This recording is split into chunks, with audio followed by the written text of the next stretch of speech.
युवा निरुपमा नानी एनु काना करछन गा जुहार जय मां समली जय Jagannath welcome to my mini blog. तो मुई आज आसी जा देखी धनु यात्रा की आउ देख मुई इटा पली आली न हैंडलूम निके जेनटा कि आमर बरगढ़ मिनी स्टेडियम रे अच्छे।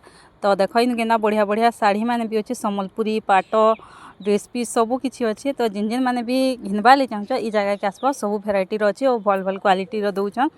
तो यहाँ आम देखी दुखा सारा आम पलि आसलु मीना बजार की आ मीना बजार नु मुई देखी पकाली देख ये नानी घर के वीडियो बनाऊन देख आउ नानी घर संगे भेट पड़ी बहुत बढ़िया लगला। आ संगे जेन नानी मैंने भी थे से मैंने भी गोटे गोटे यूट्यूबर ने आपण मैंने भी देखी वीडियो देखा जानीपारे बहुत भल लगला और से कथबार्ता भी लगे। तो आप देखिए कमेंट बताबे आउ ए देख ई दुली के बसवा जे मत कहवा तो ढाजा के जम राजा पाक के पहुँचवार चाहिए दुली बसवा रे पिले मुझे तो नहीं बस रे बुआ मोर वीडियो भल लगुचे बोले सब्सक्राइब भी करबे। राधे राधे।